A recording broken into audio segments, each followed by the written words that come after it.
1300 کروڑ کی اس کی زمین ہے. بدقسمتی اور جو تکلیف ہے وہ یہ کہ یار آپ نے مذہب کے نام پر وہ آپ نے یہ اپنا دھندا بنا لیا ہے, آپ نے دین کو بیچنا شروع کر دیا, آپ نے تصوف کو بیچنا شروع کر دیا کہ مجبوریوں کا فائدہ اٹھاتے ہیں.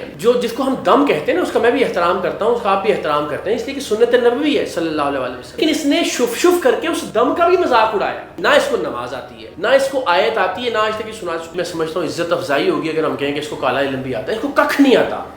کہتا ہے کہ جی میں دم تو اس لیے کرتا ہوں کہ رسول کریم کی سنت ہے, ورنہ دم کی بھی ضرورت نہیں ہے. یعنی دم کا بھی مذاق اڑا رہا ہے یار. خربوں روپے کی سیلریز ڈاکٹرز کو کیوں دی جا رہی ہے حکومت؟ میں حیران ہوں. اگر تو یہ سچا ہے تو حکومت اس سے سارے مریضوں کو ٹھیک کروائے, اور اگر یہ سچا نہیں ہے تو حکومت اس کو جیل کی سلاخوں کے پیچھے ڈالے. السلام علیکم ناظرین, میں ہوں آپ کا میزبان حارث کھوکھر نیشنل پوائنٹ سے.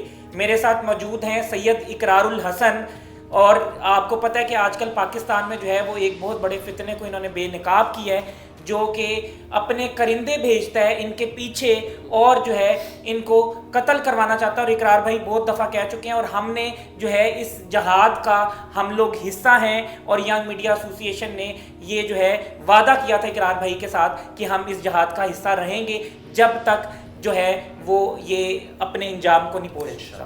السلام علیکم اقرار بھائی, کیسے ہیں؟ میں ٹھیک ہوں, آپ بتائیے خیریت سے؟ الحمدللہ. تھینک یو سو مچ. اچھا اقرار بھائی مجھے یہ بتائیں کہ 1300 کروڑ کی اس کی زمین ہے جو کہ ڈی سی ریٹ پہ ہے, اور اگر اس کو ایکچوئل کیلکولیٹ کیا جائے تو 5000 کروڑ تو بنتا ہوگا. وہی ہمارے یہاں نارملی 5 گنا 10 گنا تو ہوتا ہے, تو یہ ایسا ہی ہے. Very unfortunate. دیکھیں یہ ہمیں پرواہ نہیں ہے کہ کس کے پاس کیا پیسے ہیں اور کیا مال و دولت ہے. بدقسمتی اور جو تکلیف ہے وہ یہ کہ یار آپ نے مذہب کے نام پر مذہب کارڈ اور وہ آپ نے یہ اپنا دھندا بنا لیا ہے. آپ نے دین کو بیچنا شروع کر دیا, آپ نے تصوف کو بیچنا شروع کر دیا, آپ نے لوگوں کی مجبوریوں کو فروخت کرنا شروع کر دیا ہے. آپ بیماروں کی مجبوریوں کا فائدہ اٹھاتے ہیں. آپ یعنی ایک آدمی جو بیچارہ پہلے زندگی کا مارا ہوا ہے, جس کی ماں کو کینسر ہے, جس نے گھر پہ جو ہے نا وہ اسپتال کے اخراجات نہیں ہیں, اس لیے وہ کہتا ہے کہ شاید کسی کی پھوک سے مجھے آرام آ جائے گا. اور یعنی جس کو ہم دم کہتے ہیں نا, اس کا میں بھی احترام کرتا ہوں, اس کا آپ بھی احترام کرتے ہیں, اس لیے کہ سنت نبوی ہے صلی اللہ علیہ وسلم. لیکن اس نے شف شف کر کے اس دم کا بھی مذاق اڑایا. یعنی آپ صلی اللہ علیہ وسلم جب دم فرمایا کرتے تھے تو آپ بتایا کرتے تھے کہ میں نے یہ چیز یا یہ آیت یا یہ سورت یا یہ دعا پڑھی ہے, ٹھیک ہے نا. حسنین کریمین پر بھی آپ نے دم فرمایا اور بتایا کہ یہ چیز میں نے.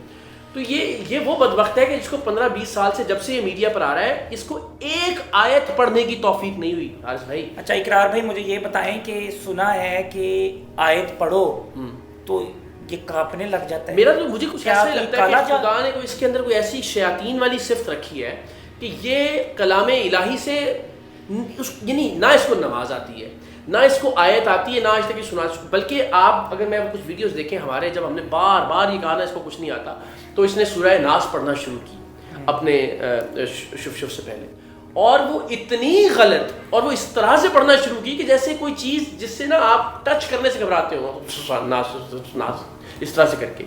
تو وہ بھی اس نے مذاق اڑایا سورہ ناس پڑھ کر بھی. ایسا آپ کو پتہ ہے کالا علم کرنے والے تو نعوذ باللہ قرآن کو جو ہے وہ میں بتاؤں پتہ کیا ہے, یہ بھی اس کی میں سمجھتا ہوں عزت افزائی ہوگی اگر ہم کہیں کہ اس کو کالا علم بھی آتا ہے. اس کو ککھ نہیں آتا. یعنی اگر وہ بھی لوگ کہیں گے یار چلو شاید یہ عمل کالے علم کا, یہ اس کے پاس جاتے ہیں کچھ, اس کو کسی کے پاس کالا علم ہوتا تو میں آج اس کے خلاف مارکیٹنگ آتی ہے. اس کو بھی اس نے صرف وہ گوروں کا جو وہ تھا نا جی شف ہم نے امریکہ کا کاپی کیا اس کو. وہ پیٹر یونیک آئیڈیا تھا, وہ پاکستان میں نہیں تھا. پاکستان میں نہیں تھا, وہاں اس نے دھندا شروع کیا, جناب نے بھی کہا یہاں اس نے دھندا شروع کیا, وہاں اس نے ملین آف ڈالرز بنائے, یہاں اس نے اربوں. یعنی جیسے ہمارے پروفیسرز کہتے ہیں be a entrepreneur first idea کیا, تو یہ پہلا آئیڈیا اس کا تھا. پاکستان میں پروڈکشن پہ بڑے پیسے لگاتا ہے. یہ سارے لوگ اس طرح سے لگاتے ہیں.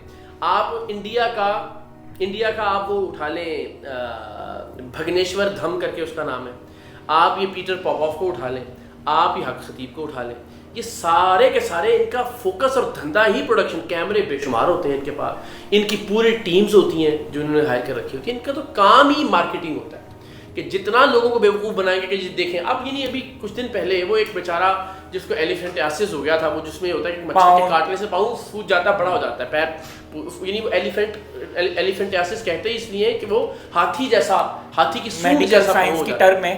اچھا اب چونکہ وہ بیماری پاکستان میں بہت کم ہوتی ہے, یعنی آپ دیکھیے جس طرح ڈینگی یہاں بہت ہوتا ہے, کچھ ریجنز میں بہت کم ہوتا ہے, اسی طرح وہ بیماری افریقہ میں اور باقی ریجنز میں ہوتی ہے, ہمارے یہاں کم ہوتی ہے. ہوئی اس نے کہا اللہ جی او ہندو جن آ گیا جی اس کے اوپر. اس پاؤں کے اندر اتنا تو نے بے وقوف سمجھا ہوا اس ملک کے عوام کو یار.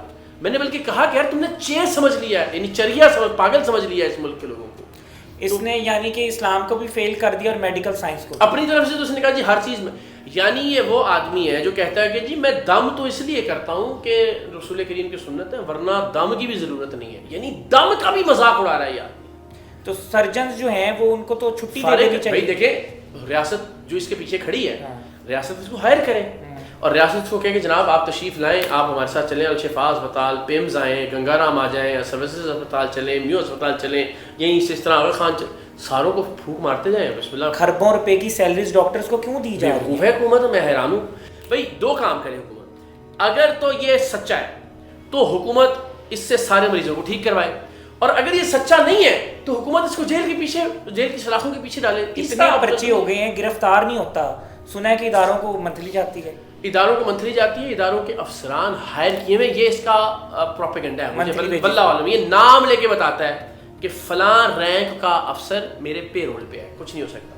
میرا کچھ نہیں بگاڑ سکتے. اب کہتا تو ہوں میں غلط, میرا کچھ نہیں بگاڑ سکتے, ہوں میں غلط.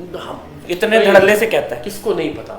یعنی جو ادارے اس کی پشت پناہی پر کھڑے ہیں, جو ہم سے بات بھی کرتے ہیں کہ جی معاملات کو کس طرح کلوز کریں, وہ بھی یہ نہیں کہتے کہ یہ ٹھیک ہے, وہ کہتے ہیں کہ یار چلیں بس ٹھیک ہے معاملے کو کسی طرح سے. تو کل کو جب انہی اداروں کے جو لوگ ہیں ان کے بچوں یا ان کی فیملیوں پہ کہیں اور وہ پھنس گئے تو پھر کاش یہ سمجھ جائے. میں دیکھیں میں ہمیشہ یہ کہتا ہوں یہ سمجھنے کی ضرورت ہے.